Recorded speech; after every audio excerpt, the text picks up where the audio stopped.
अभी चंद्रमा के बीच रास्ते में है भारत का चंद्रयान-3 और भारत जापान ने कर दिया महा ऐलान। अंतरिक्ष में मचा बवाल।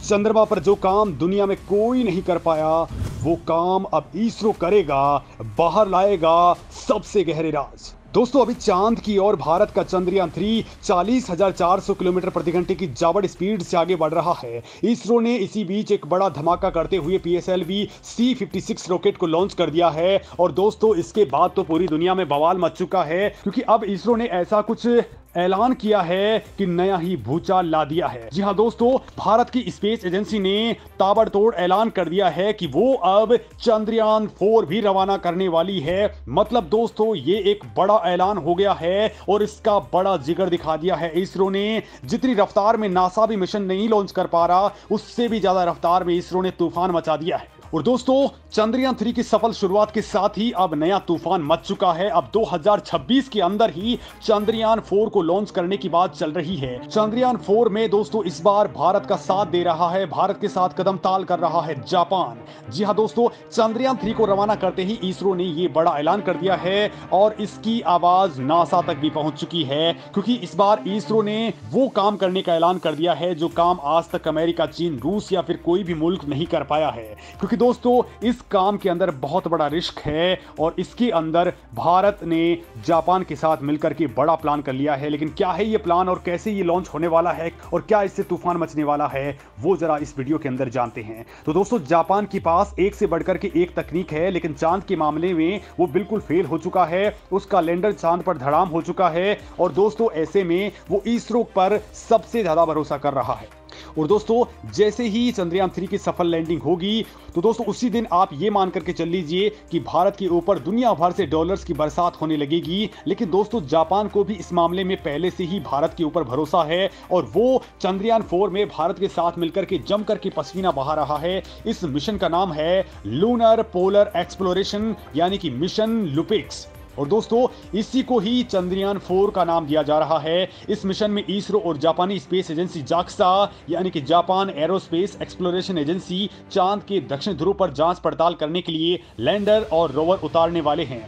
दोस्तों ये मिशन केवल 2 सालों के अंदर ही लॉन्च हो जाएगा, यानी कि 2026 में किसी भी सूरत में ये लॉन्च हो जाएगा, जिसके कॉन्सेप्ट को फाइनल कर लिया गया है। इसरो के वैज्ञानिक इस मिशन के लिए लैंडर बना रहे हैं, जबकि रोवर और रॉकेट जापान का होगा। मतलब दोस्तों इसमें चंद्रयान-3 से भी कहीं ज्यादा एडवांस लैंडिंग प्रिसिजन टेक्नोलॉजी इस्तेमाल की जा रही है। और दोस्तों इसमें जापान की रॉकेट सीरीज यानी S3 सीरीज का स्पेशल रॉकेट रेडी हो रहा है, जो LVM-3 से कहीं ज्यादा वजन कैरी कर सकता है। मतलब दोस्तों चंद्रयान-4 के रोवर और लैंडर में बहुत सारे उपकरण होंगे। इनमें इसरो ड्रिल मशीन भेजने वाला है जो सीधे 1.5 मीटर तक खुदाई करेगा, यानी चांद पर पानी को बाहर निकाला जा सकेगा।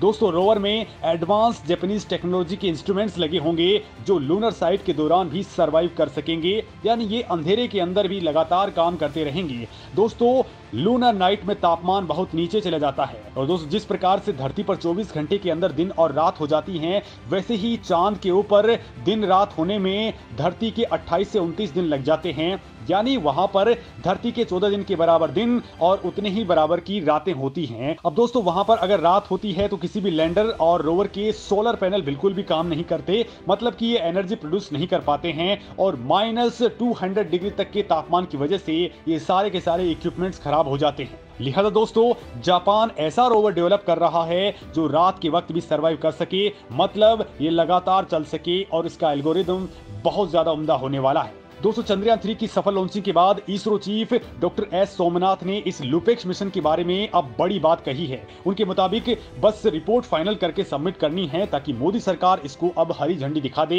तो वहीं इस वक्त इसरो वैज्ञानिक जापान के साथ मिलकर के चंद्रयान-4 के लैंडर और रोवर के वजन पर तगड़ी माथापच्ची कर रहे हैं, क्योंकि दोस्तों अंतरिक्ष में रोवर को उतारने के लिए इसका वजन कम होना बेहद जरूरी है और कोशिश है कि इसके वजन को कम कर लिया जाए। दोनों देशों के वैज्ञानिक अपने अपने आइडियाज लगातार शेयर कर रहे हैं ताकि दोस्तों इस लुपेक्स मिशन का आर्किटेक्ट फाइनल हो सके। दोस्तों कहा जा रहा है कि इस बार लैंडर और रोवर का वजन बहुत ज्यादा हो रहा है, नया इंजन भी इसके लिए बनाया जा रहा है और बड़ी बात यह है कि चंद्रयान-3 की लैंडिंग और इस मिशन के बाद इसरो को जो भी एक्सपीरियंस होगा उसको भी चंद्रयान-4 के अंदर इंप्लीमेंट किया जाएगा। यानी दोस्तों जो भी दिक्कतें आएंगी, जो भी परेशानी आएंगी या फिर जो भी गलतियां इसरो इस बार भी कर देगा, वो चंद्रयान 4 के अंदर नहीं होने वाली हैं। दोस्तों इसी साल अप्रैल के अंदर जापानी डेलीगेशन भारत में आया था।